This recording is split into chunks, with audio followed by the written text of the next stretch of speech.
kembali lagi di podcast Ruang Sastra yang dimana tamu spesialnya itu sangat spesial sekali, yaitu ada Muhammad Intan. Mungkin kalian ada yang sudah kenal atau atau abang ini butuh kenalan lagi, gimana teman-teman? Butuh kenalan lagi? Silakan perkenalan diri lagi, Bang. Halo teman-teman dari Sastra Indonesia Unimed, nama saya Citan Sadewo. Saya penulis dan pengajar. Itu saja. Baik Bang, jadi di sini kita akan ngobrol santai tentang proses kreatif sastrawan dalam menulis karya sastra di era kecerdasan buatan. Mungkin teman-teman sekalian sudah tahu itu kecerdasan buatan itu apa, atau bisa dikenal itu sebagai AI. Mungkin karena di 2025 atau Gen Z sekarang banyak yang udah menggunakan AI kayak ChatGPT, ini ChatGPT lebih banyak sih. banyak lagi lah. Mungkin Teman-teman semua nggak asing tentang media atau IA ini ya. Jadi kita semua pasti sudah mengetahui ruangnya AI ini sangat berkembang sangat besar, apalagi di kita generasi Gen Z ini. Nah, untuk itu kami mengajak narasumber kami atau Abang kita untuk membahas seputaran topik untuk IA ini sendiri. sebelum itu apakah abang pernah menggunakan AI Bang? Pernah? Ya, apa tadi pertanyaan tentang proses kreatif saya ya, di era AI ini? Pertama mungkin saya menulis 2016. Saya menulis 2016, lalu masuk kuliah 2017. Saya fokus menulis. Menulis dalam artian fokus menulis itu benar-benar baca dan menulis ya. Gitu. Kebetulan menulis sastra, itu puisi. Waktu itu AI belum seheboh dan seviral sekarang. Jadi saya merasa bahwa ketika saya ingin menulis, saya harus baca banyak buku terlebih dahulu supaya saya punya banyak referensi. Nah, seiring berjalan waktu, puisi-puisi saya terbit di berbagai media, analisa, Tempo, Banjarmasin Post, Baju Post, dan segala macam. Lalu saya tahu ada satu makhluk namanya artificial intelligence. Nah, apa itu artificial intelligence? Artificial intelligence itu atau AI itu adalah kecerdasan buatan. Dia mesin yang dilatih dengan sangat banyak sekali referensi. 2019 itu aku paksa ada buat satu video di mana ada satu pemain, saya nggak tahu nama caturnya ya, kayak catur Jepang bulat-bulat gitu. Itu juara dunia. Si pemain catur ini juara dunia, dan ketika dia lawan manusia dia selalu menang, tapi ketika lawan AI dia kalah. Terus si pemain catur yang juara dunia ini bilang, saya nggak apa-apa kalah karena saya kalah melawan mesin bukan melawan manusia. Nah, itu bagi saya video itu sangat menarik. Pernyataan si pemain catur yang laki-laki itu yang juara dunia itu cukup menarik. Dia bilang nggak apa-apa aku kalah karena aku kalau lawan mesin bukan lawan manusia. Nah, artinya apa? Artinya adalah manusia dan mesin itu dua entitas yang sangat berbeda dan nggak bisa disamain gitu ya. Nah, lalu beranjak semakin kesini saya membaca, saya menulis, lalu saya nyoba sebenarnya apa sih yang dilakukan AI terhadap kreativitas manusia gitu ya. Nah, AI sebenarnya tuh ketika kita kasih prompt, ketika kita kasih kata kerja atau kata perintah, kata imperatif itu sebenarnya dia hanya mengeluarkan sesuatu yang individu aja gitu. Dia berputar di situ aja. Yang dia keluarin juga apa yang dikasih ke dalam otaknya. Nah, kalau misalnya dia tanya apakah kamu mengenal Citan Sadewo, pasti yang keluar tuh apa yang udah ditulis Google duluan. Dia hanya tinggal menyalin atau melihat kembali apa yang udah ditulis Google terus ditambahin atau dikurangin gitu. Nah, jadi kurang lebih AI itu cara kerjanya kayak gitu. Dia dimasukin data, dia dilatih sama si pembuatnya untuk mengeluarkan apa yang kita suruh gitu. Tapi percayalah bahwa itu menjadi suatu hal yang tidak kreatif karena apa yang dibuat AI itu udah dilakukan oleh orang lain. Jadi kayak misalnya Anda tahu bahwasannya di Instagram itu banyak sekali orang yang membuat foto dirinya dan keluarganya jadi Ghibli. Ya itu kan sama kan seperti yang saya katakan tadi. Berarti kan dia mempelajari Ghibli dan tidak mau. Terus kita kan harus bertanya, kok bisa ya AI bisa membuat gambar Ghibli seperti itu Bang? Ya berarti kan dia sudah dilatih berkali-kali untuk tidak bisa gagal ya membuat seperti Ghibli dan juga nggak bisa gagal. Nah dan semuanya bisa terjadi gitu. Misalnya kamu berubah menjadi mana, kamu berubah menjadi film Hollywood dan segala macam, ya Disney semuanya segala macam. Artinya apa? Dia udah dilatih untuk bisa melakukan itu. Dengan cara apa? Pasti dengan cara mengambil karya seniman untuk dibilang ke dia, kamu bisa nggak bikin kayak gini? Bisa, tapi latihan berkali-kali ya. Nah di titik tertentu orang menjadi sangat mudah, itu bisa di titik lain orang menjadi tidak kreatif. Contohnya ya, saya langsung kasih studi kasus. Saya mengajar di SMP, 2 anak saya ikut sebuah lokakarya workshop cerita pendek. Lalu saya curiga karena karyanya terlalu bagus. Nah ini yang paling penting ya, di era AI itu Anda harus curiga sama karya yang bagus. Sesuatu yang bagus di era AI itu sangat mengerikan. Kenapa? Saya bilang ke guru-guru di sekolah, karena saya termasuk kurikulum dan riset bagian literasi di sekolah, Anda sebagai guru harusnya curiga dengan sesuatu yang bagus, foto yang bagus, tulisan yang bagus, karena bisa jadi itu menggunakan AI. Saya lebih percaya dan saya lebih mengapresiasi sesuatu yang berantakan dan jelek. Misalnya anak SMP nulis cerita pendek pasti tata bahasanya kacau, tulisannya tidak bagus, kalimatnya berantakan dan sebagainya. Saya lebih mengapresiasi barang seperti itu dibanding barang yang sangat bagus. Saya menemukan satu cerita pendek yang itu 2 anak. Satu anak tuh ceritanya menarik tapi tata bahasanya nggak beres. Saya sebagai guru yang memperbaiki gitu. Anak yang kedua ceritanya bagus dan kalimatnya bagus, tidak ada salah sedikit pun. Akhirnya saya curiga, saya tanya langsung ke anaknya, apakah kamu menggunakan AI? Iya, saya menggunakan AI. Dan dia tidak mengatakan pada saya. Lalu dia katakan, teknisnya gimana? Teknisnya saya harus cerita, lalu cerita selesai, lalu saya kasih AI untuk memperbaiki itu. Jadi konteksnya kan licik kan dia berarti kan di titik tertentu kan, dia tidak mau berdalam-dalam untuk memperbaiki sendiri gitu. Nah akhirnya apa? Akhirnya anak-anak ini tergantung pada yang namanya dunia internet gitu. Nah akhirnya mereka nggak suka menulis tangan, mereka nggak suka baca buku fisik, mereka hanya mau mengerjakan sesuatu jika dibantu oleh sesuatu yang sifatnya sangat cepat sekali gitu. Nah saya terus kembali ke diri saya sebagai seorang pengarang gitu. Gimana ya saya berkarya dengan gempuran media kayak gini? Akhirnya saya mikir, saya harus berkarya dengan sesuatu yang sangat dekat dengan diri saya, yaitu Microsoft Word. Nah, buku saya baru saya terbit, Simulasi Sakaratul Maut. Mungkin Anda tahu, karena waktu itu diterbitkan Gramedia Pustaka Utama. Kemarin baru muncul di Gramedia Gajah Mada. Kalau Anda baca buku saya, puisi saya bukan seperti puisi Hairil Anwar atau Sultan Qasim misalnya. Saya membesarkan font, saya mengecilkan font, saya mencoret sesuatu, saya memberantaki spasi dan segala macam. Nah, saya pikir AI nggak bisa bikin apa yang saya bikin dengan rumus seperti itu. Tapi saya khawatir bahwa rumus yang saya gunakan seperti ini itu bisa dicontoh AI dengan sangat mudah gitu. Jadi saya merasa bahwa yang paling penting di zaman hari ini itu adalah membaca dan gampang melacak. Nah, caranya kayak mana supaya gampang melacak itu AI atau enggak? Kita harus banyak membaca teks-teks lain gitu.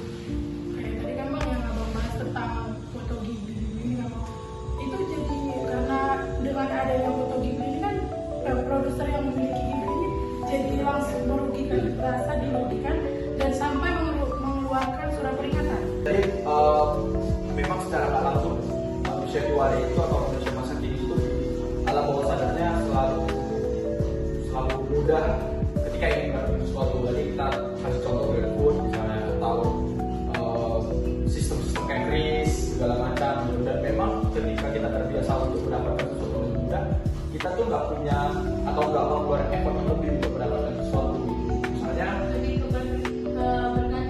kebergantungan. Misalnya Anda upload foto, Anda mau kan sebenarnya kan foto Anda di like kan, dan Anda berkali-kali untuk ngecek postingan Anda apakah ada yang komen atau like. Bahkan ada satu momen di mana Anda mau WA teman Anda untuk komen postingan Anda supaya seakan-akan Anda mendapatkan keberhasilan yang cepat sekali gitu.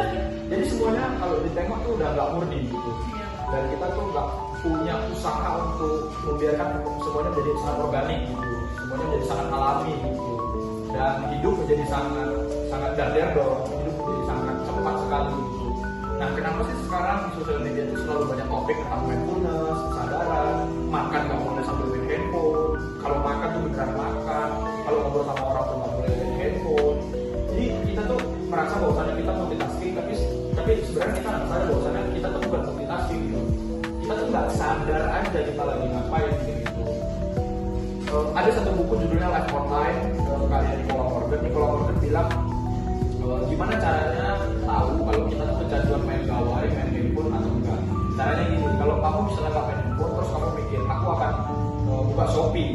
buka handphone tiba-tiba yang kamu buka bukan Shopee, pernah nggak?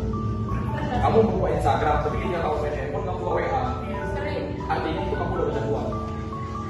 Udah sangat takut kita duluan. Tapi bang, misalnya gini, nggak kayak abang bilang kalau makan tuh nggak boleh lagi. Tapi kalau saya bisa masih bisa makan kalau makan kadang-kadang sorry.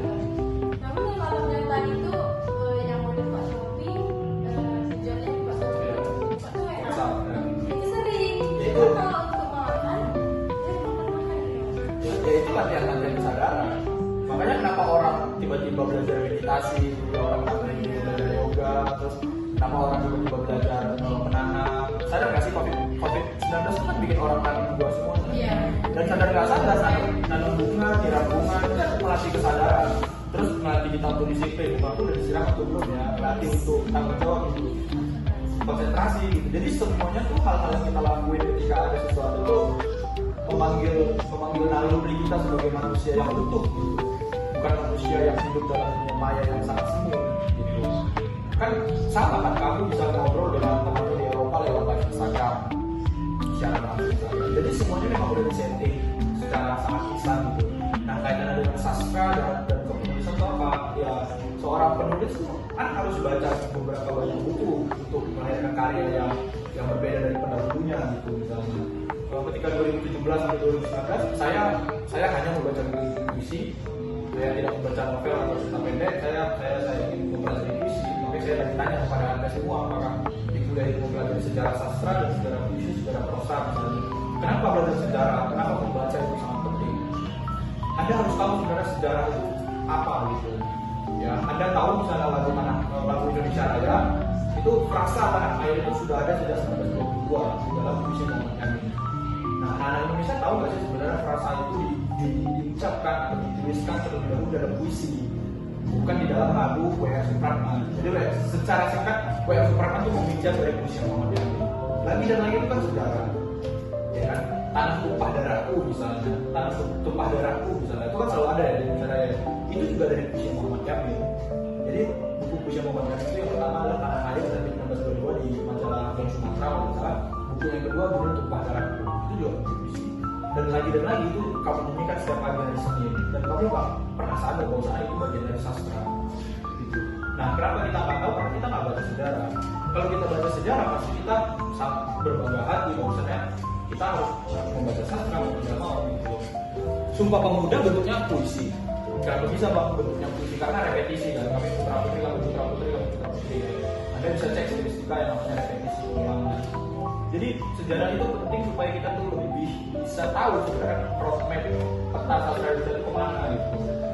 Hari Kartini selalu dirayakan dengan cara memakai kebaya dan segala macam. Jangan-jangan kita nggak pernah baca surat-suratnya Kartini untuk teman di Belanda. Dia kan mau pindah ke Belanda.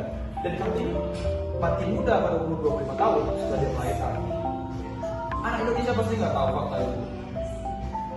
Dan Kartini menulis loh. Kartini itu fasih sekali bahasa Belanda gitu. Dia belajar feminis. Dia temannya kan orang Yahudi orang Belanda ya. Kayak gitu. Dan kehidupannya sangat pelik sekali kan. Dia mau kuliah, nggak dikasih terus dikawinin dan segala macam. Kartini ngajarin emansipasi lagi dan lagi nggak tahu gitu. Nah, jadi waktu aku diundang di Jakarta, waktu itu ada 11 guru di seluruh Indonesia, ada Jogja, Bandung dan segala macam lah ya. Aku satu-satunya dari Medan yang diajarin namanya peta sastra Filosofan. Kata kunci pertama adalah emansipasi. Tokohnya Kartini. Itu cocok banget untuk perempuan. Nah, AI kan nggak mesti hal seperti ini. AI bisa menjawab pertanyaan-pertanyaan seperti ini.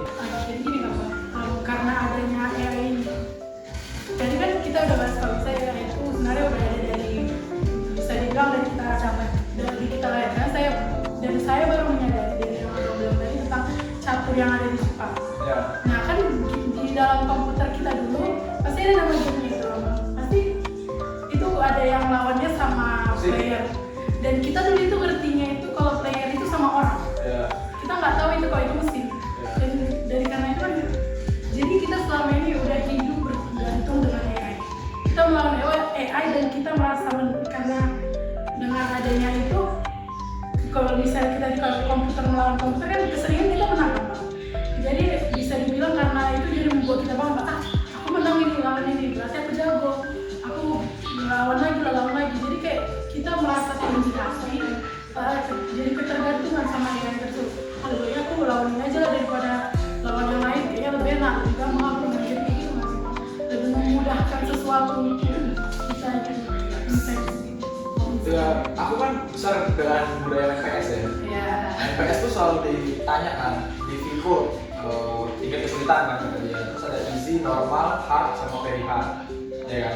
Nah itu kan mesin kan nanya ke kita, kamu mau yang sulit, mau yang mudah atau yang gampang kata dia gitu kan. Nah terus kita pilih yang easy misalnya atau normal gitu. Nah di situ aja kan udah berperan kecerdasan buatan, maksudnya dia bisa style apa namanya kemampuan kita mau yang sulit, yang mudah atau apa gitu. Tapi momennya sih sebenarnya begini, saya bukan tidak sepakat dengan kecerdasan buatan ya, tapi saya percaya bahwa kecerdasan buatan itu bisa dijadikan semacam dalam tanda petik asisten yang ngasih tahu kita hal-hal apa aja yang udah pernah dibuat gitu. Nah jadi kalau misalnya kamu bikin di AI tuliskan sebuah esai tentang Puisi Hairil Anwar dari Semarang, terus kan dia keluar tuh kan esainya gitu.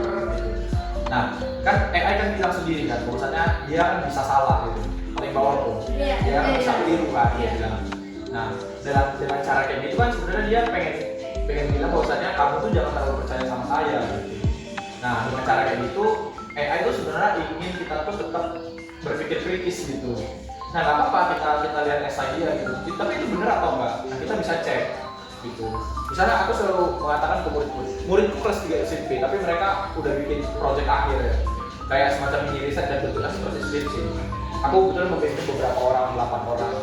Terus aku bilang, kalau kamu mau nyari referensi, cari aja di AI. Misalnya referensi tentang cyberbullying di sosial media, kan keluar tuh jurnal-jurnalnya kan. Nah ketika jurnal keluar, kamu copy yang di AI, kamu masuk ke Google Scholar. Nah kira-kira di Google Scholar jurnal itu ada atau enggak? Atau itu buatan AI aja? Nah kalau kayak gitu fair kan berarti AI cuma bisa menjadi pemantik atau ngasih tahu sesuatu yang sifatnya besar, terus kita cari lebih dalam gitu ke Google Scholar. Kalau kayak gitu kan nggak salah. Nah terus kan anak-anak kan jadi baca jurnal yang ada di Google Scholar, ya kan? Jurnal yang lebih lengkap gitu. Nah apakah itu salah? Ya nggak salah lah. Yang salah adalah ketika AI bilang A, terus dia copy, terus dia langsung masukin ke Word-nya tanpa dia tahu konteksnya apa gitu. Nah itu kan yang sering terjadi di masa sekarang. Gitu. Jadi sifatnya dia nggak tahu apa-apa gitu. Tapi bang, membahas tentang kayak yang IA itu kan di bawahnya bilang kalau misalnya mereka itu ada kesalahan. Nah katanya kalau IA ini juga kalau kita memakai IA ini tadi, kalau kita bilangnya lembut, saya pernah dengar dari beberapa teman ngomong atau mungkin dari TikTok kalau nggak salah, katanya kalau misalnya kita baik sama IA, contohnya kalau kita kayak kata tolong berikan saya jurnal ini. Nah kegunaan mereka itu melemah. Jadi orang itu kan dirancang bisa dibilang jadi babu-babunya para manusia. Jadi kalau mereka itu diperlakukan dengan baik, ada satu sistem mereka yang melemah, jadinya bikin daya kerja mereka itu menurun, algoritmanya jadi buruk. Tapi kalau ketika kita bilang kita memarah IA tadi kayak tolong dong kayak kita kasar-kasarin, nah algoritma itu naik bang. Jadi mesinnya itu kayak lebih berkuasa, kayak lebih menyebar gitu apa yang kita perintahkan. Pendengaran saya seperti itu. Sederhananya saya nggak paham. Saya nggak sejauh itu tahu sampai. Tapi mungkin itu bisa ditanya ke yang buat AI ya, karena mungkin itu sistem yang udah dirancang dan ternyata sistem itu ketahuan celahnya ke kita gitu. Terus kita coba ternyata benar gitu. Tapi yang menarik adalah soal tadi kamu pakai kata kasar, lembut dan segala macam gitu. Kalau ada misalnya ini AI di cerita pendek atau di puisi, itu kan kata-kata kan sangat baku dan dia berusaha memasukkan sisi emosi dalam karya itu. Aku jadi ingat itu. Nah sedangkan ketika Anda menulis puisi atau cerita pendek, itu kan ada sisi ekspresi Anda yang ada di situ. Nah ketika AI yang menulisnya, aku merasa bahwa aku nggak feel in aja sama apa yang gitu. Tapi kalau soal itu aku mau tahu dari kalian. Pokoknya kalau misalnya kita mau masukin pertanyaan ke IA ini, kita harus kayak emosi biar mereka juga terpancing untuk menjawab pertanyaan kita. Itu cukup menarik sih. Mesti ada kajiannya sih. Nah kalau misalnya ya bang, kan awal sebagai guru nih, dengan adanya AI ini abang lebih nggak rasa mengganggu nggak untuk kemurnian abang atau lebih ya udah sih nggak apa AI gitu.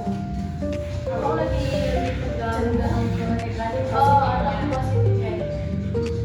Kenapa mengganggu sih tidak ya, karena nama teknologi nggak bisa dibatasi. Itu sama kayak kalau misalnya katakan AI itu mengganggu, kita pasti harusnya fair mengatakan bahwa kris itu mengganggu, Gojek itu mengganggu, Grab itu mengganggu, dan segala macam itu mengganggu.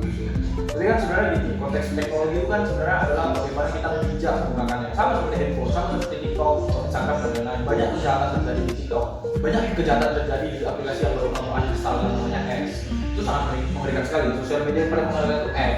Banyak sekali toko-toko yang menguninstall X. Contohnya Ferry Irwandi, Henry Manampiring, siapa lagi di Lestari dan segala macam. Dan mereka mengatakan di sosial media, ketika saya mau uninstall atau melepaskan X saya, itu saya lebih tenang dulu. Jadi kesimpulannya adalah bagaimana AI itu di ranah pendidikan tuh kita bijak ya menggunakannya. Kayak saya udah kasih contoh yang sangat konkret misalnya untuk mencari referensi tadi gitu. Salah satu yang lain adalah misalnya Anda mau menulis cerita pendek tentang cinta, menulis tentang sejarah, ya coba aja AI dulu ngeluarin. Terus sejauh apa sih dia bisa menulis cerita yang bagus gitu. Nah kita kan bisa tantang dia dengan berbagai cerita pendek. Anda tahu ada cerita 3 baba, ada cerita 5 elemen dan segala macam. Dan itu sangat apa ya? Sangat manual. Anda harus berpikir keras gitu. Jadi di titik tertentu ini bukan mengganggu, tapi lebih kepada bagaimana si guru bisa ngasih tahu ke murid-muridnya cara pakai itu gimana. Kamu nggak boleh melakukan ini, kamu boleh melakukan itu. Gitu. Jadi konteksnya di situ. Nah balik lagi, bagaimana bisa guru menjelaskan hal ini kalau dia tidak mengerti apa-apa tentang kecerdasan buatan? Gitu. Di titik tertentu itu sih sebenarnya yang harusnya dikasih tahu ke guru. Karena begini ya. Anda tahu di sekolah itu kan anak-anak memakai handphone dan pasti ada di beberapa sekolah yang sifatnya udah sangat digital. Iya, misalnya dia bilang kita nggak pakai buku teks lagi, kita pakai digital. Malah sekarang ujian nggak pakai apa loh. Yes. Kanban. Kalau di Nah, di jam 6 itu salah ya. Nah. dan anda harus tahu dua hal ya, anak-anak di Eropa itu sudah kembali ke buku teks. Iya. Ya kan? Yang kedua adalah anak-anak Gen Z di Eropa sudah mulai menggunakan, mereka sih bilangnya dumbphone. Apa itu dumbphone? Dumbphone itu Samsung tulen itu. Oh. Nokia kecil Iya, yang iya. cuma bisa SMS sama telepon. Nah, dua hal ini Eropa ya. Dua hal ini kan bisa menjadi patokan gimana sebenarnya semengerikannya dunia digital di dunia pendidikan gitu. Nah, di titik tertentu kok malah kita merasa bahwa kita hebat ketika kita udah memakai sumber sebagai digital sekali gitu. Ya tadi saya bilang tadi gitu, saya sebagai pembaca buku, saya tuh lebih nikmat baca buku. Misalnya saya bisa pegang kertasnya, cium aroma bukunya, kita bisa lihat covernya.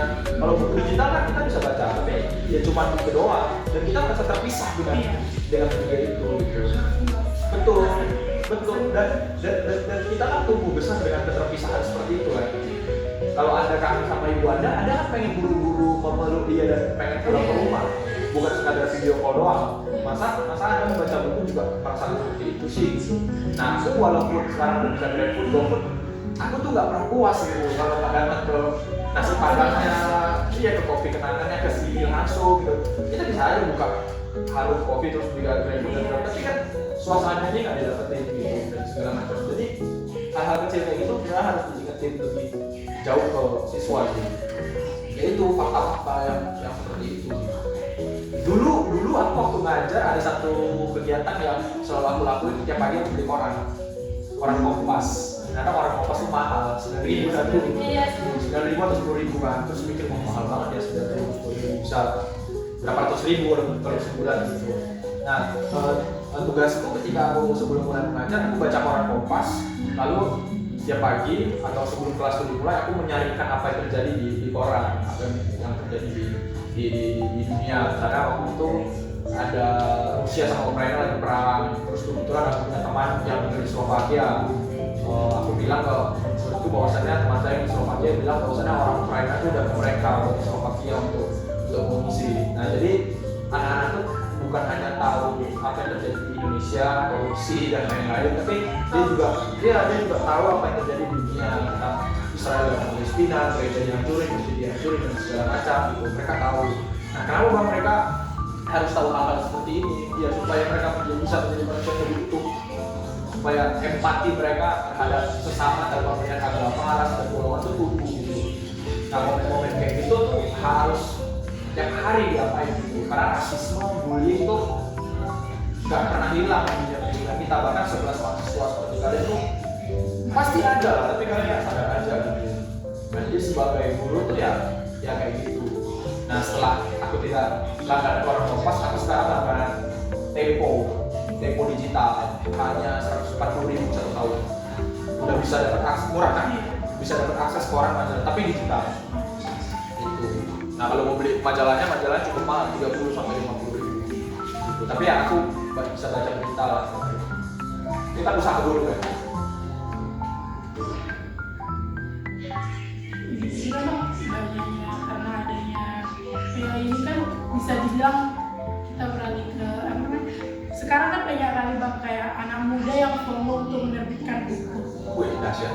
Ya kan bisa dibilang kayak di TikTok, Instagram dan X itu kan banyak yang buat out. Yang dimana kayak sekarang itu lagi meningkat drastis yang bisa dibilang sebenarnya kita tahu alurnya gimana, tapi ya tetap mereka excited untuk membaca tersebut. Bukan bisa dibilang ini udah banyak loh yang membuat alurnya seperti itu, tapi tetap terjalan seperti itu dan penerbit yang membuat ini tetap melakukan. Iya, Wow gitu. Kayak sekarang yang pernah saya baca bang, ada seorang oknum, yang penulis, dia udah menulis dari lama, dia nulis, jadi dia ingin menerbitkan tulisannya tersebut ke suatu penerbit. Ternyata ditolak, yang dibilang di mana di situ ada unsur vulgar. Dia meminta di mana unsur tersebut, dia menanyakan kepada penerbit tersebut, tapi penerbit itu malah melainkan topik. Terakhirnya karena dia udah supaya itu terakhirnya ini kan udah diterbitkan duluan kan. Cepat. terakhirnya dia kayak menunggu lagi Bang. Kayak memperkuat lagi ceritanya dia, pokoknya ditambahin dia, pokoknya mempercantik lagi.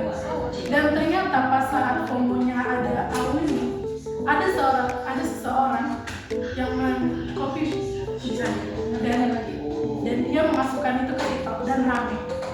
Sedangkan si penulis awalnya itu menulisnya di Wattpad dan ternyata dia memasukkan ke TikTok. Penerbit yang awal dia ingin menerbitkan menerbitkan sangat ramai, sangat bestseller bahkan. Padahal dia awalnya Di Gramedia. Di situ langsung bestseller. Dan di situ sebagai dia penulis dan melihat karyanya tersebut dan dia memiliki bukti yang sangat kuat itu, dia menuntut ke penerbit, tapi penerbit itu dia sampai ada penerbit Black Snow itu membantu kakak ini untuk mengangkat kasus dia, tapi tetap penerbit ini menutupnya dengan membuat karya-karya baru. Ditutup terakhirnya kakak tersebut udah udah apa? jadi dia pokoknya karena ada kasus ini Suicide sendiri. bukan, dia memang nggak Oke. sakit dan karena kasus ini drop Makin drop dan wafat. dan terakhirnya Black Swan ini tetap menerbitkan buku dia pokoknya tetap Dinaikkan kan, tidak dihargai sebagai penghargaan. saat ini masih hidup. Sip. Saya paham konteksnya. Pertama begini ya, di dalam Anda harus tahu dalam sastra Indonesia itu ada 3 sastra kalau menurut Jacob Sumarjono. Dia bilang pertama itu sastra avant-garde, sastra konvensional dan sastra pop. Tadi itu yang Anda tanya tentang apa dan itu di sastra pop. Gitu. Terus kalau Anda tanya ke saya, bang, ketiga sastra ini avant-garde, konvensional dan pop itu siapa yang paling bagus? Saya harus jawab nggak ada yang paling bagus. Semuanya tuh punya pasar. Ketika Anda terus tutorial misalnya di Wattpad atau di webtoon dan segala macam, berarti Anda masuk di ranah sastra pop. Gitu. Berarti Anda punya pasar sendiri, punya bahasa sendiri gitu ya. Kalau Anda punya sastra avant-garde seperti orang-orang seperti Bari, Hairil Anwar yang bisa mengemukakan gagasan baru gitu, gagasan yang belum pernah ditulis oleh orang sebelumnya. Orang-orang seperti Akhir Zamana menulis puisi tanpa bahasa, hanya menggunakan gambar dan segala macam. Itu apa enggak? Ada nggak orang yang baca? Pasti ada. Sastra konvensional seperti prosa-prosa atau misalnya cerita pendek, novel seperti yang Anda baca seperti Akhir Zamana, Amir Hamzah, Samsul Fani, Arifin Fani, Amir Hamzah segala macam itu konvensional. Ada nggak baca? Ada. Nah, yang kedua tadi konteks tentang aku tadi begini sebenarnya. Ketika kita berkarya di sosial media itu punya banyak resiko ya. Dan ketika orang tahu resiko itu dia harusnya siap dan dia harusnya punya sikap atau punya cara untuk melakukan sesuatu ketika karya diambil gitu. Dan memang tidak mudah. Gitu. Kalau soal vulgar tadi ya, pertama dia bisa mencari penerbit lain. Kedua, penerbit bisa melakukan pertama bisa di juga pasti. Tapi kalau memang penulis yang mau mempertahankan ideologinya atau mempertahankan scene yang vulgar itu, bisa langsung dikasih bukunya 18 plus. Buku kedua saya, Simulasi Sakara Maut itu ada trigger warning dan 18 plus. Dan gak masalah gitu. Penerbit nggak bilang harus diganti dan segala macam gitu. Di dalam buku saya ada kata tentang anak bunuh diri dan segala macam. Vulgar kan, thriller kan. Apalagi dengan isu kesehatan mental sekarang yang sangat mengerikan sekali. Bisa jadi kalau orang baca buku saya, baca Simulasi Sakara Maut, besoknya dia bisa suicide gitu, amin-amin gitu. Nah terus berarti dia bilang, mau nggak ini dikasih 18 plus dan keluar, silakan aja. Nah itu kan salah satu cara penerbit untuk mengatakan bahwasannya buku ini bukan untukmu. Berarti kan jelas kan sikap penerbit dan sikap penulis jelas di situ. Nah di titik tertentu memang sosial media itu sangat mengerikan ya. Sosial media itu kan sebenarnya sesuatu yang sangat komunal ya. Sesuatu yang sangat komunal itu adalah orang yang salah bisa jadi benar karena dia rame gitu. Yes, bisa jadi rame gitu. Aku baru tahu kasus saya ini sih, baru tahu sekarang ini. Yang dirugikan sebenarnya itu penulis. Penulis. Betul. Banyak sih bang kayak sekarang penulis itu kayak nggak mendapatkan hak gara-gara penerbitnya itu lebih besar daripada penulis tadi. Contohnya dia kayak bikin buku dan bukunya itu nggak viral.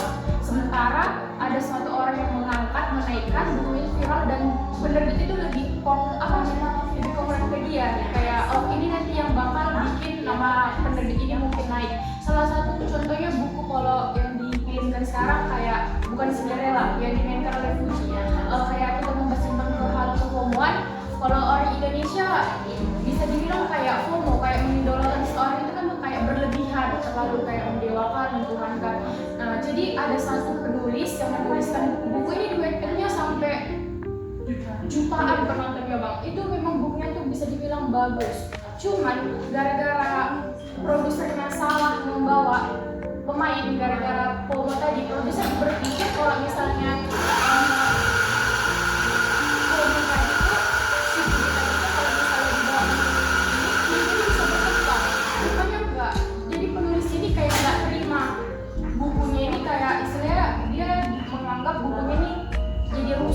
gara-gara film tersebut. Bahkan artisnya sendiri kayak minta maaf sama penulis ini gara-gara ya bisa dibilang karena sebenarnya bakat actingnya itu nggak ada, tapi yang balik lagi yang dirugikan oleh penerbit, produsernya, penulis itu sendiri. Ya Anda harus tahu ya bahwa film dan buku itu dua hal yang berbeda. Dan ini dua produk yang berbeda. Film itu kan sebenarnya sangat visual, dan sesuatu yang sangat visual itu jarang dibantah orang gitu. Kalau misalnya Anda menonton Jumbo, Anda menonton Pengumuman di Bukit Duri, Anda kan sebenarnya menerima visual dari Joko Anwar dan Rian Andi. Ketika Anda membaca buku kan Anda kan tidak disuguhi visual, Anda kan bertarung dengan kepala Anda sendiri untuk membayangkan scene apa yang terjadi. Kalau Anda menonton film Tenggelam Kapal Underway, Anda pasti akan menangis dengan Zainuddin dan Hayati. Tapi ketika Anda membaca novel Buya Hamka tersebut, mungkin Zainuddin itu bukan Herjunot Ali misalnya. Jadi dua hal ini sudah hal yang berbeda. Imajinasi gitu. Kalau aku disuruh pilih, ya aku pasti akan membaca buku. Yang kedua adalah Anda harus tahu bahwa seorang penulis sama penerbit itu udah punya perjanjian. Kalau dia misalnya di film itu seperti apa, kalau misalnya di merchandise seperti apa, itu sudah ada perjanjian. Dan yang ketiga adalah ketika buku itu difilmkan, risikonya terlalu besar. Karena itu tadi visual itu memberi Anda sesuatu yang Anda tidak bisa tolak. Bumi Manusia misalnya Anda tahu novel Pram yang paling bagus misalnya. pernah digadang-gadang menjadi pemenang Nobel satu-satunya orang Indonesia nominasi gitu, tapi ketika dipilih kan banyak kecewa. Ya itu sebuah risiko ketika semua itu sudah menjadi produk budaya pop yang sangat digandrungi orang gitu. Nah kita tahu bahwasanya orang Indonesia tidak suka membaca, makanya mereka lebih suka sifatnya visual. Anda tahu kenapa untuk sahur lebih orang suka? Ya karena itu visualnya menarik. Ya Bombardilo, Krokodilo dan sebagainya itu visualnya menarik. Ya balerina cappuccina itu menarik gitu. Ya itu salah satu contoh. Saya ingin katakan bahwa itu salah satu contoh kenapa orang Indonesia lebih suka visual dan sesuatu yang sebenarnya lebih baik ketimbang membaca buku sebagai halaman atau halaman. Dan kasus-kasus yang ada ceritakan pada saya tadi pasti selalu terjadi dan akan terus terjadi di dunia sosial media seperti sekarang. Kayak gitu. Hanya saja ya itu resiko dan itu bumbu di dalam budaya kita. Ini sih. Jadi Bang, bagian karena ada ini ada nggak sih Bang kayak mengganggu dalam penulisan karya sastra atau sastra itu di sini? Menurut Abang sendiri? Aku sekarang jadi redaktur puisi atau kurator puisi di website namanya Kurungbuka di Banten. Jadi pemimpin redaksiku, pemretku ngasih satu puisi yang aku bilang aku kenal banget puisi ini. Ini kayak puisi, terus dia bilang itu AI gitu. Jadi ada satu karyaku yang AI itu bisa pelajari rumusnya gitu, dan dia bisa sangat mudah menebak rumus apa yang aku pakai di dalam karyaku. Jadi sama seperti aku bilang tadi gitu, dia itu bisa mengerjakan apa aja dan kamu bisa melatih dia dengan cara memberikan sesuatu yang baru. Lihat lah kalau kamu pakai AI terus kamu kasih sesuatu yang baru, dia akan mengatakan situ sesuatu sedang update, sesuatu sedang ditambahkan. Jadi ya kan ada simbol itu artinya dia sedang mempelajari sesuatu yang udah kamu kasih tahu gitu, dan itu kesalahan lu untuk kasih tahu sesuatu. Jadi kayak gitu sih, banyak lah di bidang musik seperti itu, di seni rupa seperti itu, dunia sastra seperti itu. Kalau aku apakah aku akan merasa cemas dan terganggu? Jujur aja sih enggak ya, jujur aja sih enggak gitu, karena di momen tertentu aku harus mencari suatu fase yang menyenangkan untukku gitu. Kayak gitu sih. Ya, aku percaya lah AI nggak akan bisa menyamai trauma yang aku alami misalnya dengan rumah sakit. AI nggak akan bisa menyamai traumaku dengan kecelakaan, dengan hewan, dengan orang tua, dengan teman dan segala macam. Perasaan itu kan cuma milik aku sendiri sebagai manusia gitu, dan milik Anda sebagai seorang manusia. Dan AI kan nggak bisa jatuh cinta ya. Anda kan bisa jatuh cinta, Anda bisa kecewa, Anda bisa merasa bahagia karena seseorang, Anda bisa nangis karena seseorang. AI kan nggak bisa melakukan hal seperti itu. Iya, dia nggak punya perasaan, dia cuma robot, dia cuma mesin yang membantu Anda untuk menyelesaikan pekerjaan praktis. Sedangkan manusia kan sangat kompleks sekali. Ya, bacalah buku-buku yang sifatnya psikologi, misalnya Art of Loving, karya Erich Fromm, itu menarik supaya Anda tahu bahwa manusia itu hidup gak cuma berkembang biak, bekerja dan segala macam gitu. Itu ngomongin tentang cinta, dan itu sangat relate dengan kecerdasan buatan yang belakangan dengan orang.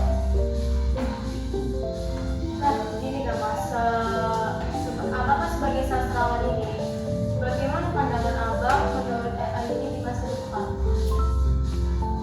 Sudah pasti akan menggantikan pekerjaan praktis lah. Itu yang pertama ya. Yang kedua adalah pasti dia bisa membantu manusia dengan cara yang bagaimana dia disetting dia. Tapi kalau soal konteks sastrawan, penulisan dan segala macam, itu ada satu orang namanya Martin Sujaya. Nah, Martin Sujaya ini dosen IKJ, pasca sarjana IKJ di Jakarta. Jadi dia tuh melakukan eksperimen di mana caranya dua orang penyair yang masih hidup dan sudah meninggal menulis puisi secara bersamaan. Misalnya dia pernah coba bagaimana saya lupa nama pastinya, tapi misalnya gini, Amir Hamzah sudah meninggal, tapi Terrier masih ada. Nah, gimana sih dua orang ini kalau menulis puisi dan menghasilkan satu karya yang sama dengan menggunakan AI? Judul bukunya Penyair Sebagai Mesin. Ya, nama orangnya Martin Sujaya, Anda bisa cek di Google. Nah, dengan cara-cara seperti ini kan ada banyak kemungkinan baru yang Anda nggak pernah membahas. Makanya tadi saya tanya, seharusnya dosen Anda atau Anda sendiri akan merujuk Martin Sujaya karena dia hanya satu-satunya orang Indonesia, sastra Indonesia yang sedang melakukan eksperimen-eksperimen seperti itu. Dan dia melakukan penelitian tentang distant reading, yaitu pembacaan jauh. Dia membandingkan 3 buku di luar Dewanto dengan cara dia membacanya tapi menggunakan mesin yang mencari kata-kata apa yang sering keluar gitu. Nah, itu seperti yang Anda tanya tadi gitu. Gimana sebenarnya dampak kecerdasan buatan di dalam dunia sastra kita gitu. Itu Martin Sujaya udah melakukan hal seperti itu yang seharusnya dunia akademisi sadar betul akan hal seperti itu gitu. Jangan-jangan Anda ketika memilih maka Anda tidak perlu membaca buku tersebut, tapi Anda hanya memasukkan data ke dalam mesin untuk mencari tahu apa yang terjadi di dalamnya gitu. Nah, apakah itu natural, apakah itu bermanfaat atau enggak, ya kembali ke Anda sebagai manusia menggunakan barang tersebut gitu. Itu kan satu hal yang menarik. Ada satu penyair yang meninggal, ada yang masih hidup, juga bikin gimana ya cara dua ini bikin satu puisi. Jadi satu karya ditulis dua orang yang bersama, yang satu udah wafat, yang satu masih hidup. Itu kan nggak pernah kita bayangin sebelumnya. Dan mesin bisa melakukan itu. Ini bang, kan abang sendiri kan udah menulis banyak karya dan udah termasuk udah banyak yang kenal sebagai sastrawan juga. Nah, untuk kami yang masih apa ya dibilang masih awam, masih belum tahu apa-apa, apa motivasi atau pesan abang yang bisa kami jadikan motivasi yang mudah-mudahan bisa kami pakai ke depannya kalau misalnya kami kayak mengembangkan karya sastra buatan kami sendiri. Membaca dan disiplin, dua hal ini ya. Membaca dan disiplin. Kenapa penting? Seorang penulis itu harusnya dia membaca banyak sekali buku sebelum dia menulis. Itu hal yang sangat jarang aku temui, khususnya di mahasiswa, di beberapa penulis yang aku temui gitu. Nah, ketika kalian menemui penulis seperti saya, seharusnya pertanyaan yang jarang sekali ditanyakan adalah penulis seperti saya membaca buku apa gitu. Nah, itu yang paling penting karena bacaan saya itu adalah isi kepala saya dan bagaimana cara saya bersikap gitu sebenarnya. Nah, membaca itu apa sebenarnya? Membaca itu ya Anda tahu sebenarnya Anda membaca apa. Anda bukan sekadar tahu membaca informasi, tapi Anda tahu bahwa kenapa sih si penulis ini menulis tema-tema seperti ini, bagaimana sih cara dia menulis, kenapa sih dia menulis seperti ini, apa sih hubungan kepenulisannya dengan kebudayaan sendiri gitu. Kalau dia perempuan dia menulis apa sih, kalau dia laki kenapa dia menulis seperti ini, kenapa sih orang Batak selalu menulis tentang kebudayaannya, kenapa orang Eropa selalu ngomong perang dunia, kenapa sih Hankang menulis tentang traumanya gitu, apa sih kaitan sama perang Vietnam sama perang Amerika, kenapa sih orang Depok menulis ini. Hal-hal kayak gitu yang harus ditemui dalam membaca. Jadi membaca itu bukan membaca trivia, membaca trivia itu membaca informasi. Anda membaca dilarang merokok, Anda tahu bahwasannya Anda tidak boleh merokok di sini. Tapi kan sastra kan tidak kayak gitu. Ketika Anda membaca novel, Anda sebenarnya bukan membaca hal fiksi, Anda membaca jatuh bangunnya hidup seorang manusia. Kenapa Anda menangis membaca novel? Karena Anda merasa bahwa Anda relate dengan tokoh tersebut dan Anda menangis ketika tokoh itu apa? Kan orang bisa saja bilang bahwasannya itu tokoh fiksi dan Anda tidak perlu menangis 500 halaman gitu. Tapi Anda tahu bahwa Anda dilatih empati Anda untuk peduli gitu. Ada sesuatu yang tidak nyata gitu. Tapi sesuatu tidak nyata itu yang fiksi itu mengajarkan Anda bahwa Anda hidup sebagai human being, manusia yang utuh gitu. Kalau Anda melihat seorang pengamen atau melihat pengemis, Anda langsung teringat bahwa ternyata di tokoh novel ini ada ya seorang pengemis. Kalau Anda melihat seorang pelacur, Anda akan berubah pikiran Anda karena Anda pernah membaca soal itu. Ketika Anda melihat seorang guru, Anda pasti akan membaca sesuatu yang sifatnya ada di dalam novel tersebut gitu. Jadi sastra itu tadi kan kita udah bicara tentang nasionalisme ya, bagaimana negara itu sebenarnya dibentuk dengan teks dan segala macam gitu. Nah, membaca itu sebenarnya seperti itu. Nah, momen membaca itu sangat penting supaya Anda tidak buru-buru menulis. Jadi Anda tahu sebenarnya orang-orang itu datang seperti apa gitu. Kalau Anda kan ingin bahwasannya Anda dikenal sebagai penulis yang punya ciri khas kan. Nah, gimana cara Anda tahu Anda mempunyai ciri khas kalau Anda tidak membaca kayak orang lain? Kalau Anda memakai baju abu-abu, apa bedanya dengan saya yang memakai baju abu-abu? Anda kan harusnya tidak memakai baju abu-abu supaya orang tahu bahwasanya si Mutia adalah Mutia gitu, dan nggak ada yang bisa niru Mutia gitu. Karena apa? Karena kenapa Mutia bisa begitu? Karena Mutia sudah membaca A, B, C, D, E, F, G dan dia sudah tahu ciri khas orang lain itu seperti apa. Momen membaca itu sangat penting di dunia yang sangat serba cepat seperti sekarang. Anda tahu bahwasanya reels itu di setting seperti itu sampai kiamat Anda nggak bisa berhenti scrolling terus gitu. Dan itu membuat fokus Anda pecah gitu. Nah, sedangkan membaca tuh mengajak Anda berkeliling ke dunia yang sangat kompleks dan nggak tahu kan, empati Anda kan sangat tumbuh di situ. Emosi Anda dipermainkan di dalam novel, di dalam puisi, di dalam cerita pendek gitu. Nah, momennya itu seperti itu. Dan yang kedua disiplin yang penting. Anda selalu mengira seorang seniman itu seperti orang urakan, orang gila yang pakainya kotor, nggak makan berhari-hari, dan nggak punya sistem kehidupan yang pasti ya. Padahal harusnya seorang seniman itu adalah seorang yang sangat disiplin. Misalnya Anda harus melakukan menyusun jadwal rencana Anda gitu. Anda tidak bisa membaca di waktu luang, Anda harus membaca di waktu yang tidak Anda tentukan. Kayak gitu. Misalnya jam 7 aku harus membaca, mau tidak mau Anda di jam 7 sampai jam 8 itu harus membaca. bukan ketika ada waktu luang membaca. Percayalah, ketika Anda membaca di waktu luang, Anda tidak akan mendapatkan apa-apa. Kenapa sih les itu harus ada jadwalnya? Kenapa Anda nggak boleh les misalnya? Anda les matematika di les Mandarin. Anda memang boleh, Jessica memang boleh. Jam 5 pengen les Mandarin, jam 6 nggak pengen les Mandarin. Pasti les Mandarin harus ada jadwalnya. Begitu juga membaca. Anda harus membaca dari pukul 8 malam sampai pukul 10 malam. Terserah mau berapa halaman. Yang penting di jam tersebut Anda membaca. Itu namanya disiplin. Sesuatu yang sifatnya disiplin itu akan membawa hasil. Sama seperti les tadi, sama seperti Anda kuliah. Anda kan semua ada jadwal. Nah, jadi membaca itu seperti itu. Ada sistem disiplinnya. Dan Anda harus tahu bahwasanya disiplin ini sebuah tanggung jawab moral yang Anda, diri Anda dan cuma Tuhan yang tahu gitu terhadap disiplin ini. Nah, ini jarang dibicarakan. Saya punya disiplin, misalnya dulu saya harus menulis 1 sampai 10 puisi. Gitu ya. Sampai sekarang kalau ditanya akhir-akhir saya tuh mungkin hampir udah 1.500 berarti semua puisi. Dari 2017, 1.500.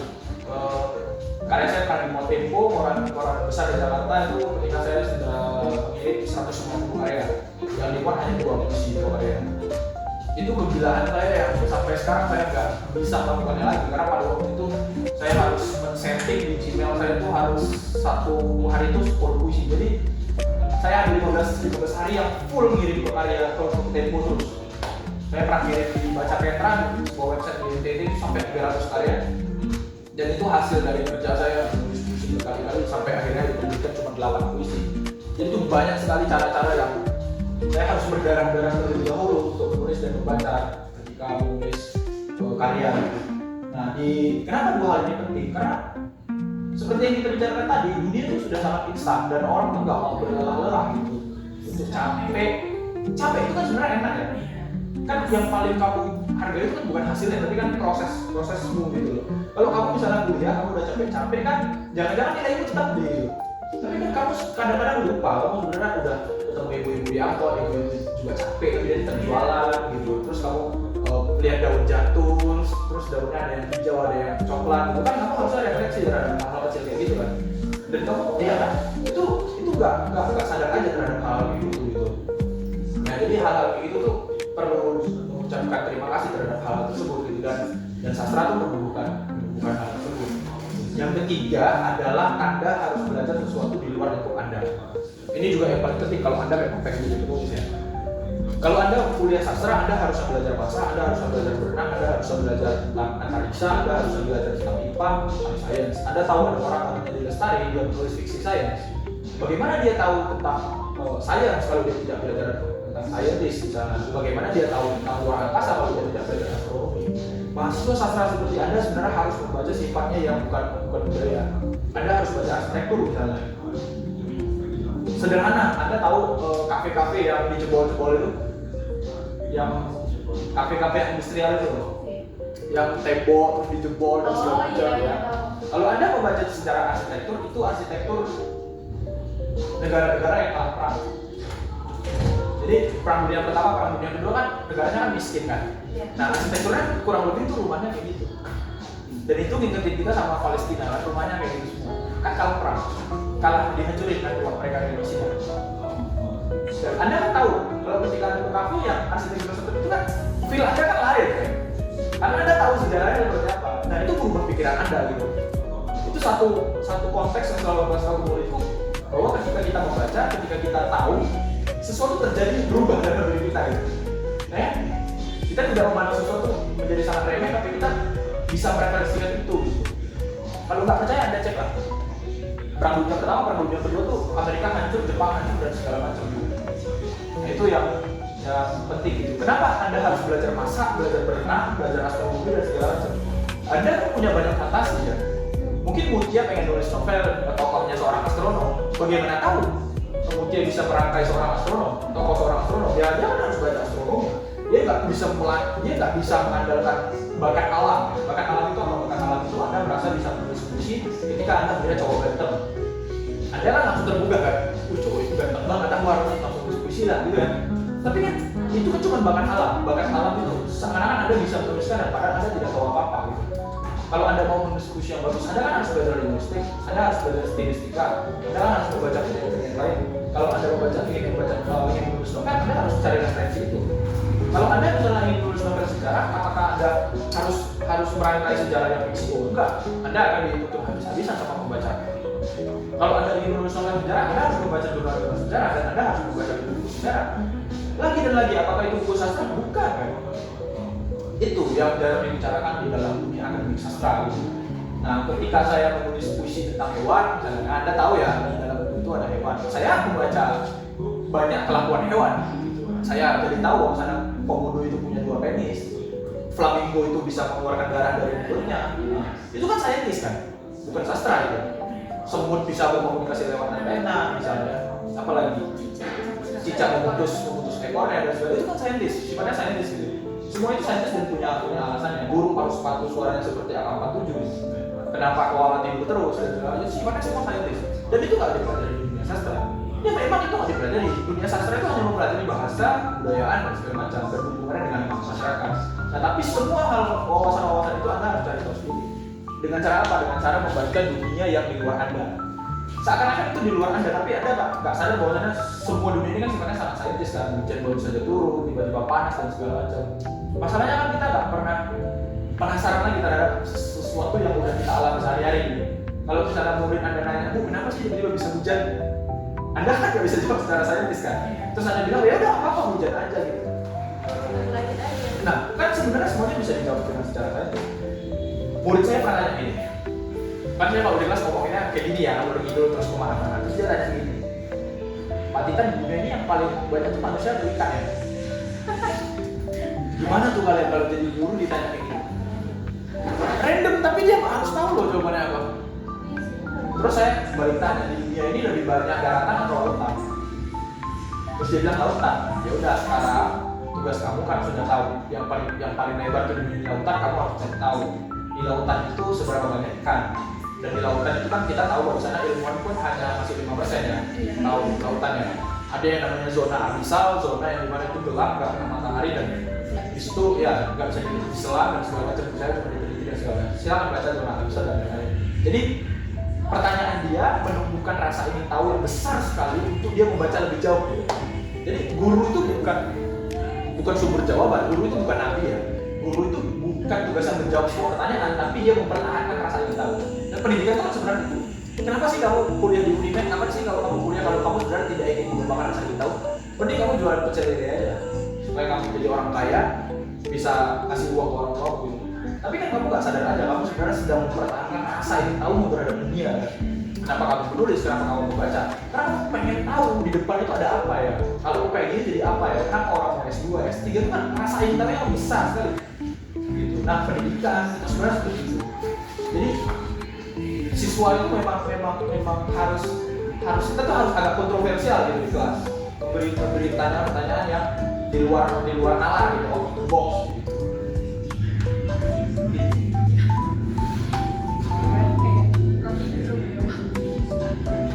Tapi kan Bang, kayak yang kamu bilang membaca dan disiplin. Kenapa ya di zaman sekarang itu saya sendiri lah kayak disuruh nih bikin tugas nih sama dosen. Saya tuh malas banget membaca Bang. Malas banget. Ya lebih simpel aja ChatGPT gitu. Gimana sih solusinya? Solusinya? Iya. Dua hal. Susah. Solusinya 2 hal. Susah gitu. Pertama puasa digital dan puasa makan. Serius sebenarnya. Puasa digital dan puasa makan minum.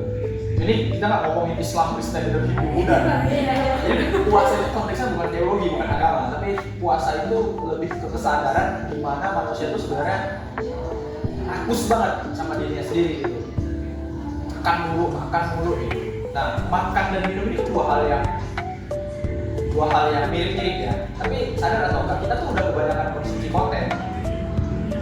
Jadi tuh kita udah sama seperti yang saya katakan tadi. Kenapa kamu tidak ingin dalam mencari jurnal, perpustakaan dan lain-lain? Karena kamu tiap hari udah scroll sosmed, di WA balas. Berbeda sama mama bapakmu yang chattingan tuh melalui surat dan ada rasa deg-degan dia balas surat itu atau enggak ya. Dan itu kan ada sifatnya menunggu gitu.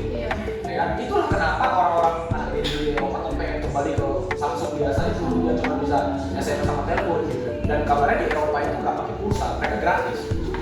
Nah sekarang kan kalau kita kembali ke Samsung dan segala macam kita harus isi pulsa, bikin paket telepon, bikin paket SMS, lebih ribet dan lebih mahal. 50.000 dapat 15 giga, 50.000 cuma bisa dapat teleponan 3 hari. Jadi kompleks kan. Nah, solusi saya adalah puasa sosmed.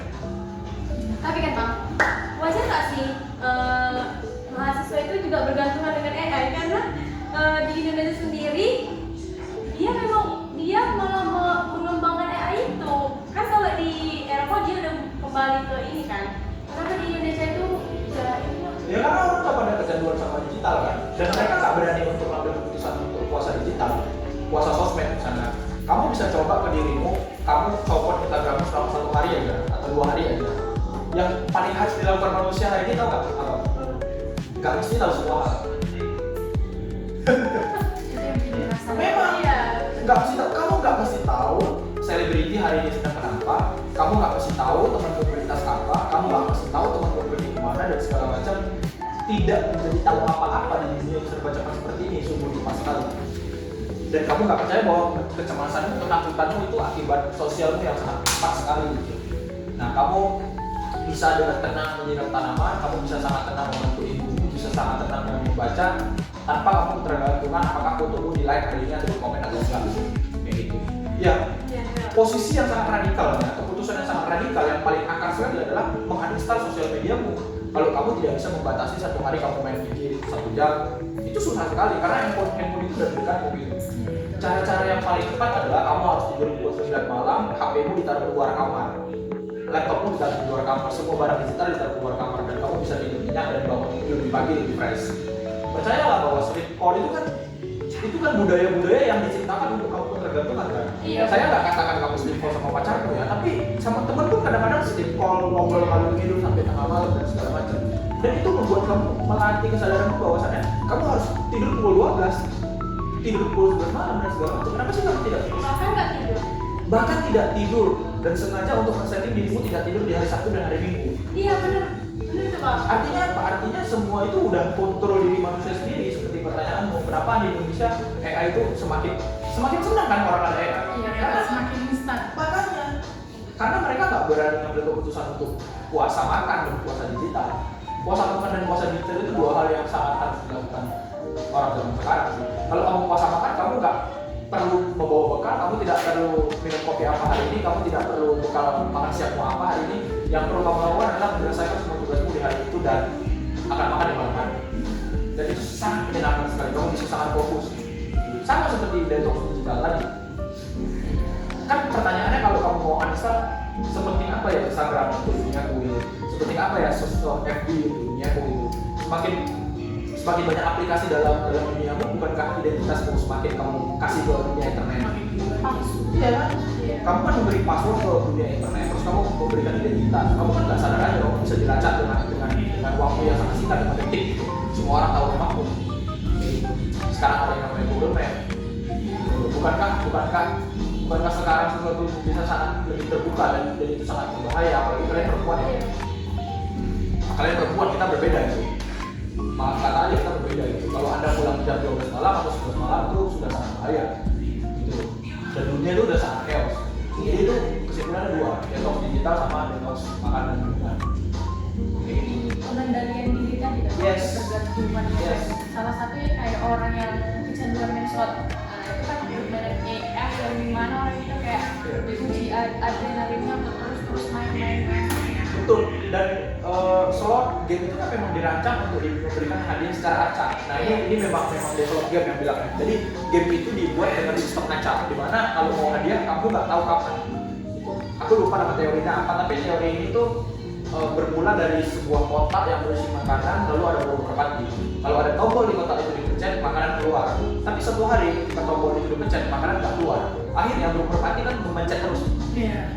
Pencet terus, iya obsesi terus. Dipencet kok nggak keluar, pencet nggak keluar, itu sama seperti slot. Main terus kok kalah, game kan seperti itu juga. Sosial media kan seperti itu juga. Aku upload ini, kok nggak ini, aku upload terus, aku coba lagi. Sampai akhirnya kamu nggak tahu, bahwasanya kamu udah kecanduan untuk main, kamu upload terus. Karena kamu apa? Kamu mau reward itu, dan reward itu nggak jelas di mana bentuknya. Sedangkan pekerjaanmu di pagi hari sampai sore hari itu udah sangat jelas. Kamu kuliah dari pukul sini sampai sini, kamu harus mengerjakan tugas, kamu harus bertemu dengan dosen, itu kan jelas ya. Jamnya jelas, orangnya jelas, hasilnya jelas. sekalipun hari itu buruk dan hari itu gagal, jelas gitu, kamu bisa perbaiki. Sedangkan dunia digital kan nggak jelas. Kamu aja pesan grab aja bisa dibatalin. Itu contoh sederhana di mana dunia digital tuh nggak pernah bisa ngasih keutuhan yang pasti dalam hidup kita gitu. Kayak gitu sih. Jadi momennya tuh ya itu tadi dua hal itu, dan aku sedang melatih diriku untuk seperti itu. Aku mulai puasa Senin Kamis, apa yang terjadi kalau aku puasa Senin Kamis? Aku mulai kemarin menguninstall Instagram, tapi karena aku keluar, editor bilang di Jakarta kamu harus Instagram ya nggak apa-apa. Aku hanya memposting sesuatu yang sifatnya ada marketing buku. Berarti itu kembali ke diri dia sendiri. Kembali ke diri sendiri dan berani mengambil sikap, berani ngambil resiko. Dan pasti kamu ditanyain kenapa kamu di demo hilang, kenapa kamu nonaktif, ya kamu bisa. Iya. Dan itu sikap pribadi yang harus ditunjukkan kepada dunia. Apa? Tapi kan Bang, kalau misalnya kayak aku misalnya kita kayak saya kalau untuk menghapus Instagram itu secara sadar itu nggak akan mungkin. Satu. Yang kedua pasti kita kalau mau menghapus Instagram ini pasti kita ada problema ya. Bikin terus ya. Hapus kayak. Ya berarti kan Susah ya, berarti kan ada sesuatu di Instagram itu yang udah nyangkut ke kamu dan kamu tuh nggak bisa lepas sama dia. Tapi dulu nggak sempat duluan kalau pernah main buka sosmed. Jadi itu memang rasanya Memang betul. kayak lebih fokus sama yang kan yang 2021 kan covid kan. Jiplong kan nggak bisa keluar, ada karena juga kayak di rumah itu ya kerja isi segala yang bisa lebih kayak bicara sama Orang tua, sama adik gitu. ada pasti ada pengecualian kenapa kamu tidak ke sosmed. Misalnya kamu jualan dari sosmed, itu hal yang berbeda ya. Itu hal yang berbeda. Kamu butuh sosmed untuk kerja. Aku pernah jadi sosial media strategis selama 1-2 tahun di penerbitan dan segala macam. Aku pernah di agensi sebelum jadi guru. Jadi tahu lah bahwasanya bagaimana sosmed itu punya uang. Itu hal yang berbeda. Tapi kan konteks kita ini kan sebenarnya kan pemakaian pribadi yang membuat Anda ketergantungan dan membuat Anda sangat edik gitu, sangat candu. Nah, menurut apa Pak? Apalagi sebagai sastrawan ini, jasa apa itu perlu dihapuskan atau enggak sih? Enggak lah. Sudah pasti enggak. Apa argumennya? Ya sudah pasti jadi hal yang sangat menarik. Anda tahu, jangan kan ya di Eropa itu udah ada mobil terbang, udah ada pelayannya dari robot, nah itu dan segala macam. Jadi nggak bisa dihapusin. Semua hal itu sudah sangat berkembang biak dan emang lu siapa mau ke mengarah teknologi? Tapi ya balik lagi, bagaimana semua dipakai secara bijaksana gitu. Jangan kan AI ya, handphone aja kalau dipakai jadi bijak ya, Anda chaos gitu. Tapi kalau saya sih ya, kalau menurut saya, kalau saya kekuasaan di Indonesia, saya lebih baik hapus teknologi aja sih, lebih baik ke hidup ke tempo dulu aja sih Bang. Karena saya tuh lebih asik sebenarnya. Cuman ya balik lagi saya juga ada perlawanan. Kalau kamu jadi DPR atau kalau kamu jadi presiden ya, pasti kalau Indonesia digituin, kita pasti perang sama negara lain. Karena negara lain kan sakit perutnya pinter ya. Saat tidur kayak banyak kemenehan. Ya pasti di musim negara lain. Misalnya Anda tahu ya, baru-baru ini berita yang terbaru adalah Trump tidak sepakat bahwasannya kris menjadi media pembayaran. Itu kan salah satu hal yang Anda bilang. Bahwasannya kris ini, metode pembayaran ini, itu udah digadang-gadang bisa menguasai Asia Tenggara. Vietnam mau makin bisa, Filipina makin bisa, Thailand bisa. Nah, Trump itu nggak sepakat. Kenapa? Ya, kris ini yang punya kan Bank Indonesia. Kalau kita bayar pakai kris, itu pajak balik ke uang negara dan negara itu jadi kaya. Dan aku baca itu kalau nggak salah kemarin 10% aja udah sampai 800 miliar atau berapa triliun gitu. Nah, lumayan juga sangat lumayan. Nah, kalau kris ini dilarang dan kalau kris ini dipegang oleh Amerika Serikat atau Eropa, katakanlah kris ini dipegang Trump ya, Amerika Serikat. Jadi kalau kamu bayar, uangnya itu masuk ke mereka lagi, baru masuk ke kita. Potongannya jadi besar. Yes, dan mereka jadi untung. Masa kamu beli produk sendiri yang untung orang lain, kamu mau? Pasti kamu nggak mau kan?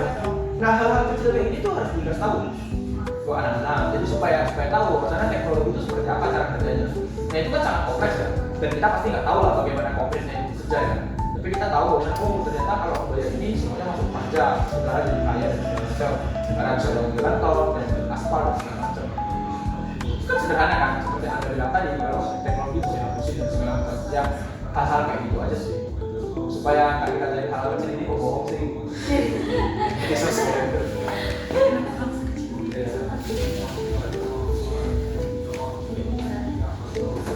Ada lagi apa? Ada lagi yang disampaikan apa juga udah pegal gitu. Gimana? Kami rasa kayak cukup banget. Cukup? Ya cukup karena dari semua pertanyaan tanpa dibacakan pertanyaannya kayak berkesinambungan semua kayak bersinggungan. Ada pertanyaan lagi nggak? Jadi cukup berapa sih. Makasih banyak buat orang yang udah buka banyak diskusi dan juga kayak menambah kita sambil sharing nambah pengetahuan sama lain kayak kami juga terima kasih juga karena kami juga yang masih baru lah gitu dan kami dapat pengalaman dari abang sendiri juga mau meluangkan waktu untuk kami yang sampai bisa dibilang ya ini sangat berharga. Harus bijak lah. Iya, kita sendiri yang kembali bijak. Yes. Terima kasih Bang. Oke.